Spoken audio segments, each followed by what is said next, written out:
Season of the Deep is officially out now. Kind of a rocky start as usual with a few downtime extensions, a few hours, but it was a perfect opportunity to go grab a workout, catch some sun before the day one grind. I've had a few hours now to play around with Season of the Deep. I haven't grinded it a ton, obviously it just came out today, but how is it? Titan is back, Sloan is back, underwater gameplay is now a thing, no pinnacle cap increase, fishing minigame, what? Yeah, we for sure have some new stuff to go over. So I want to cover as much as possible in this video. We'll be tackling the premise, the seasonal activity, weapons, battle pass, quality of life changes, tons of stuff. So let's get right into it. So I obviously only have access to the week 1 stuff, but if you don't want to see anything story related, I understand. Just skip ahead to the time on screen.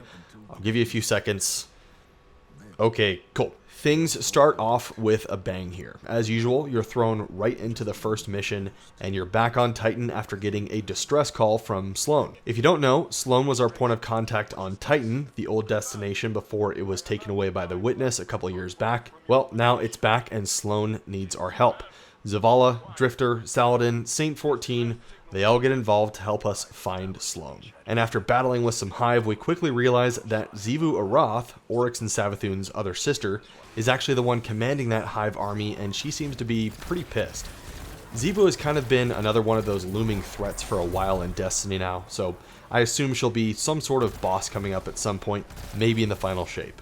Anyway, we end up fighting our way to Sloan by going underwater for the first time in Destiny. Underwater gameplay is interesting. You can't shoot, you can't double jump, you can't sprint, but it is really cool. It's awesome looking, and you're kind of searching for these bubbles that will help prevent your suit from crushing. I don't know how the physics make sense on that, but hey, it's fun. It looks cool. So anyway, we make our way to Sloan, and we actually find out that she's halfway taken, only protected by her light. We also meet her friend Azza, who's actually a Leviathan, a giant whale, who also appears to be partly taken as well. Sloan apparently understands Asa. They can kind of communicate with each other, but can't communicate fully. Drifter's got a few ideas to help get this done, and part of the way we're going to do that is by salvaging some Golden Age tech here on Titan. So that's what we'll be doing, and that's what the seasonal activity is actually called, Salvage. It's not Battlegrounds, which is a nice change up to things. This is a 6-player activity as opposed to the 3-player Battlegrounds from last season, so more enemies to shoot, which is always a welcome thing. You'll start off by clearing some waves of enemies, picking up some parts and banking them. This is kind of giving me Wrath of the Machine vibes. It's an old raid back in Destiny 1. I honestly wonder if they put that mechanic in there as a hint that Wrath is coming back next season. We do know there's some reprised raid coming back next season. Not sure what it is yet, but hoping it's Wrath. But yeah, after that you go underwater for a little bit, more of the same mechanics. I would encourage you just to look around when you're underwater. The detail they put in with all the coral and the colors are really nice. So we've got a big boss at the end, just like usual with most of these seasonal activities. This week's final boss has you fighting one of Xivu Arath's servants. It's a night where you'll have to kind of work with some Hive symbols, the glyph symbols that we're always working with. Nothing difficult. Overall, it seemed to be okay. And at the end of this activity, I got a deep weapon and a deep engram, which I'll be saving my engrams for a few weeks most likely, just to get the most benefit out of the perks I'll be able to unlock over the coming weeks at the Helm. Which, speaking of the Helm, nothing new really. We've got our upgrade tree to work on, weapons to focus in hopes of getting deep sights, and yeah, that's about it. Next season we will not have a Helm upgrade tree, which will certainly be a welcome change. But do you see this aquarium? You can deposit fish that you catch and add it to your personal Helm aquarium. We need way more stuff like this in the game. I absolutely love this. This reminds me a bit of Warframe, if you've ever played that. Great game, which has really mastered the whole arsenal on display thing. Seriously, that game is amazing at that. Hopefully this is a sign of more stuff like this to come in Destiny. Alright, moving on, let's cover the artifact next. Last season's artifact was really powerful, and thankfully this season's looks to kind of match it, maybe even outdo it. Overall, the focus of this artifact keeps Strand and Void in the spotlight, but replaces Solar with Arc. So after Arc took off for Season 20, went on a little vacation, it is finally back. We've got some juicer perks for all 3 of the subclasses mentioned, but I am happy to see Arc back in the sunlight. So, column 1, we've got our basic champion perks, Anti-Barrier Auto, Unstoppable Hand Cannon, Overload Scout, Overload Trace, and Unstoppable Glaive. I really do not like Overload Scout, not my favorite, so I will be sticking with Trace Rifles because I like it. Barrier Auto is solid, Both Unstoppables are okay as well, although I feel like I'll probably lean more toward Hand Cannon. In column 2, we have all of our authorized perks, which are back from last season. These will reduce the mod costs while slotting them into your armor down to 1 energy instead of 3. We've got Arc, Void, Strand, and Melee mods, all authorized mods, getting that cost reduction, with a new Technicolor mod that will allow both Strand and Arc weapons to siphon orbs of power, all from one mod, so you kind of get a 2-for-1 here. And in columns 3 to 5, these are mainly mods that will significantly enhance your Arc, Void, and Strand builds. You've got perks like Improved Unraveling, which will increase the damage that you deal while unraveling an enemy, or Thunderous Retort, which improves Arc super damage while amplified or critically wounded. Really curious to test out Gathering Storm and Thunder Crash supers. I think we can get tons of damage out of this. Lots of good ones, but I've got to call out the return of Lightning Strikes Twice. This was a great perk from Season 18, and it allows us to spam those arc grenades. Very powerful. This is almost a must if you're running arc. There are obviously many other good ones in there. Don't have time to go over each one individually, but those are the ones that I am excited about. This season, the main weapon set is the Deep Weapon set. These weapons look sick. I always love the Taken aesthetic. Whisper of the Worm is just an awesome looking weapon, and now we have a full set of this stuff. Awesome. There are also a few weapons here that are the first of their kind, so you will want to start grinding for these this season. We've got a Strand Pulse Rifle, Shotgun, and Sword added to our Strand arsenal now, which is great to see. These weapons will also automatically come with the Unsated Hunger origin trait, where you'll get increased reload, handling, and stability when no abilities are charged. I guess it's okay. I don't like relying on my abilities not being charged, so I'm not going to go out of my way to proc this, but I'm sure it'll come in handy when I do it accidentally. So you might have noticed that we have 2 rows of weapons here. We've got Deep Weapon Focusing and Reckoning Weapon Focusing. The Deep weapons will be craftable, while the Reckoning ones will not. To my knowledge at least, I checked the patterns and catalyst area, did not see any Reckoning weapons in there, so these will most likely just be drops. And that's fine though, we don't need too many new craftable weapons. And if you look closely, you'll actually notice that all of the Reckoning weapons are actually kind of like an inverse of the Deep weapons. They're like the non-taken variant. I thought that was kind of a cool detail. But yeah, the Reckoning weapons, similar to the Opulent weapons, are old weapons that have been brought back into the game with new traits and an origin trait, of course. And speaking of the origin trait, this set gets the Disaster Plan origin trait, which states that picking up ammo will increase this weapon's flinch resistance and range. This seems really hyper-specific. Can definitely say I will never use this on purpose. Like, going out of my way to pick up ammo just seems really weird to get some increased flinch resistance and range. Maybe it could be useful in PvP. Yeah, I don't think I'm going to use it. And as for our new ritual weapons, let's go over the Vanguard ones first. Positive Outlook is a Precision Void Auto Rifle. That's the Vanguard weapon that will drop when completing most strikes, kind of like the Nameless Midnight of this current season. Our 2 new Nightfall weapons to chase are the Loaded Question. It's a high-impact arc fusion rifle, and the Braytech Osprey, a high-impact Void rocket launcher. As always, both of these Nightfall weapons will have Adept variants once Grandmasters become available. And moving on to Crucible, we have Randy's Throwing Knife. That's a returning weapon from a long time ago. It's a rapid-fire kinetic scout rifle, and you can get this one by just completing Crucible matches. You should get thousands of these this season. And if you're into competitive PvP, you'll no longer have access to the Rose Hand Cannon, unfortunately, but you can now go for the Mercurial Overreach Adaptive Arc Sniper. And if you're into Trials, you have 2 new weapons as well. Starting off with the Return of the Messenger, very strong weapon from a while ago. Again, it's a high impact kinetic pulse rifle, and you'll also be able to go for the Unexpected Resurgence. It's an adaptive arc glaive. Is this hinting at an unexpected resurgence in glaives? Who knows? As for Gambit, you'll be able to get the Laser Painter, the Precision Frame Strand Linear Fusion Rifle. Yeah, I think a lot of people are going to be playing Gambit for this one. It's a Viced weapon too, so you've got Vice Stinger, and it's the only Strand linear in the game right now, so yeah, get ready to play some Gambit. We've got 1 new Iron Banner weapon, also a returning weapon, but it got its traits refreshed just like all the others. Swarm of the Raven. It's a rapid-fire Void heavy GL. And finishing up all of our ritual weapons, our core weapon to go for this season is called Last Rite. It's an aggressive frame kinetic scout rifle. You can get this one by ranking up your Vanguard, Crucible, or Gambit reputation to rank 16, and you can earn unique ornaments for it by reaching rank 16 a second time at each one of these vendors. Last Wish also got its weapon trait pool completely overhauled, and now each weapon there is craftable. It's exciting because I think a lot of the Last Wish weapons look really cool, but their perks are just so outdated.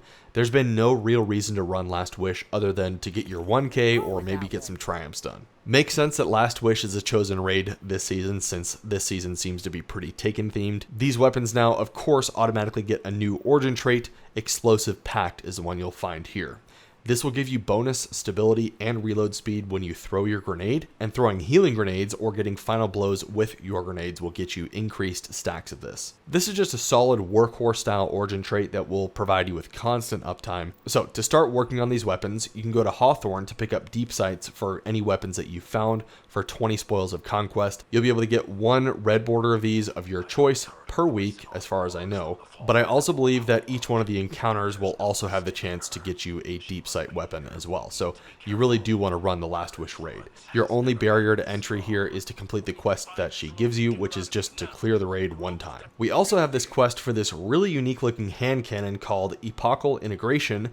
That's actually part of the quest that has us unlock our new Strand Aspects, which, yep, I'll get to that in a little bit. But this weapon is a solar adaptive frame hand cannon, and it appears to be a curated roll, so set traits for this one, and it looks great. To get this, you have to do some prerequisite stuff. You need to complete Lightfall, and I think a couple post-campaign quests from Nimbus, but you'll want to be looking for the quest Parting the Veil. That's what Nimbus will give you when you've completed everything that you've needed to do before this quest. This quest has you complete a few basic steps, kill some enemies, do a mission, fight a tormentor, and you get this weapon along with your new aspect. Pretty straightforward, solid gun too. Alright, shifting gears just a little bit here, let's cover the Battle Pass. As with any other Battle Pass, we get a new exotic weapon to mess with this season's being the Centrifuse Arc Auto Rifle. This thing looks mean, and it seems like it could be a pretty decent weapon as well. Sprinting, sliding, and firing it will get you electrostatic charge, which will buff your range and reload speed. And more importantly, any final blows you get while electrostatic charge is active will cause explosions, with max charge explosions blinding enemies. At the very least, this is really creative, and you're going to want to make sure to visit Banshee to pick up the Catalyst quest for it. The Catalyst will actually generate electrostatic charge more quickly, so you'll definitely want to get that done. Moving on to the Battle Pass, we of course have some great shaders, some pretty bright blue ones which are great for that summer vibe. You'll notice too we've got some deep sight harmonizers, which are used to add deep sight or a red border to any craftable weapon. So if you've got, let's say, an Ekalos SMG, maybe you got one from Xur or from Banshee, you didn't have a chance to craft it 2 seasons ago, you'll actually be able to manually add deep sight to that weapon, which is great. This currency is really cool. It is exotic, so you'll only get enough per season to craft one weapon, so choose which weapon you want to craft carefully. Our cosmetic armor set is obviously underwater themed. It's almost a puka fish like set that has some fins on it. I'm all for it. I love the theming for the season. It's great. And of course we get a tier 100 ornament for the Centrifuse exotic. Very bright neon green, eye-catching for sure. And yeah, that's the Battle Pass. As mentioned, Season 21 also gives us one new Strand Aspect per class, and you can acquire those aspects by completing that quest from Nimbus. You'll have to do this one on each character, kind of annoying, but I don't think it takes like super long or anything. But Titans, we get the Flechetti Storm. This is a Strand variant of the slide plus melee that some other subclasses get. You basically slide, melee to leap in the air, which will knock any targets back. And also while you're in the air, you can melee again to launch a bunch of unraveling projectiles. And you can do this multiple times while in air too. This looks really strong. Threaded Spectre is a new aspect for hunters. This is a straight up strand decoy that will not only draw enemies toward it, but will also detonate once they get close. All you have to do to get this done is dodge. And finally, Warlocks get the Wanderer aspect. This will buff Tangles and Threadlings by a bit. Any Tangles that you throw will detonate a suspending blast. Kind of like how last season we could shoot the Tangle to suspend with the artifact unlock, now you can throw it. And any Threadling kills that you get will also generate a Tangle. Personally, I think the Titan and Hunter aspects are probably the strongest out of the 3, but as usual, we'll just have to wait and test them out. As with most other seasons, we get a new exotic armor piece for each class, and these are pretty wacky if I'm being honest. I don't have any of these yet, haven't had a chance to test them. The season literally just launched, but I will cover their perks just so you know what the exotics do. Titans, we get the Arbor Warden chest piece, which is nice and flowery. Probably going to be tough to match up with other armor pieces, but I guess that's okay. This looks kind of cool. This exotic has a perk Baronade, which from what I understand will turn your grenade into a portable barricade. So you toss your grenade. I think the grenade has the same effect as normal, except now you generate a barricade on impact. I guess that's kind of interesting, but yeah, like I said, super wacky. Hunters, you get the Triton Vice arms. This will increase glaive reload speed and melee damage when surrounded by enemies. And when you melee enemies, you'll actually generate ammo and overfill your magazine, so you'll create ammo. And you want to make sure that your glaive damage type matches your subclass type, since the glaive's projectiles will detonate. So this is seemingly a huge buff to glaives with this exotic. And finally, warlocks have the absolutely colossal Cenotaph mask helmet. This thing is just huge. Look at this. This helmet will reload your equipped trace rifles ammo from reserves, and this one actually has some endgame potential as well, in that it has some special and heavy ammo generating potential. It works like this. Just damage a vehicle, boss, or champion with a trace rifle, and they'll become marked as a target. Any ally that defeats that marked target will then generate special ammo for you and heavy ammo for them. So I think this will really come into play if you're communicating with your team, but I can see it even work without any comms. I think this might be the strongest out of the bunch. It's like a better version of Aeons, since you get the ammo and some trace rifle buffs. Season of the Deep also brings an insane amount of quality of life changes, bug fixes, balancing, etc. Like almost the same amount we get for a full expansion. I'm not going to be able to go over everything today. There's so much, but I'm going to include a link in the patch notes that details everything. And I'm just preparing you. It's a huge article, but let's cover some of the big stuff, starting with the exotic focusing. Yes, after years of asking for it, we finally have the ability to choose what exotics we want to get from these new earnable exotic engrams. Of course, it's Destiny, so this feature does not come without a cost. You'll have to accumulate exotic ciphers and ascendant shards to get this done. You've got a few choices here. Option 1 is just to decrypt the exotic like normal. You'll get a completely random exotic, and it's free. Option 2 is to focus it by season or expansion, so you can really narrow down what you're looking for, but you'll still have some RNG there, since you'll potentially not get the exotic you want, since it's out of a group.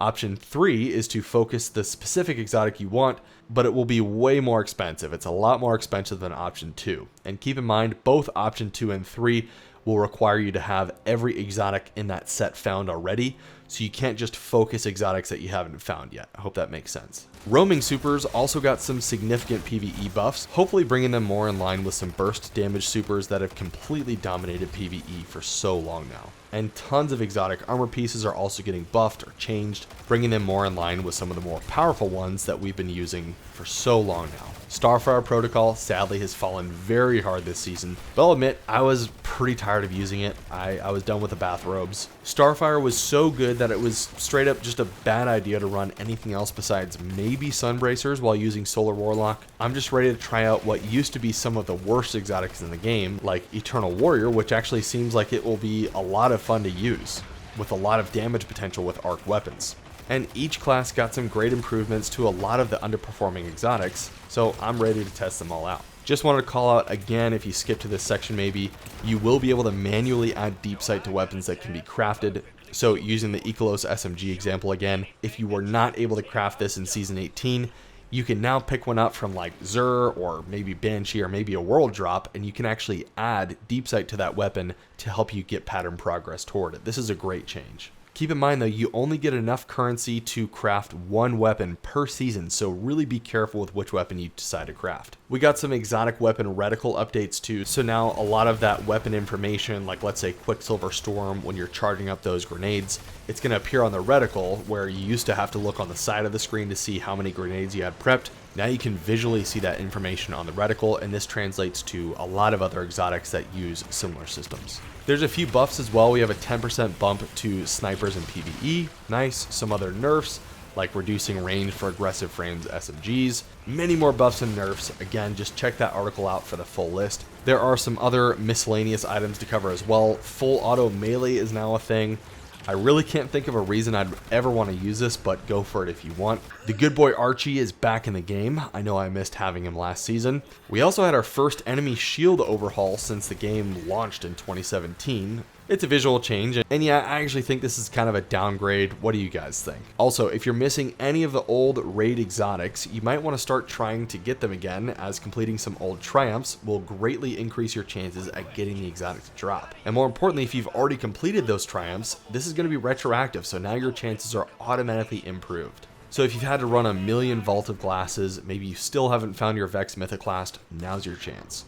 Just go get some Triumphs done first and go get it. On Friday, we're going to be getting the new dungeon. Not sure what it's called yet, but as always, I'm looking forward to it. Raiding and running dungeons are my favorite content in the game, so I will for sure be getting a lot of runs in this new dungeon.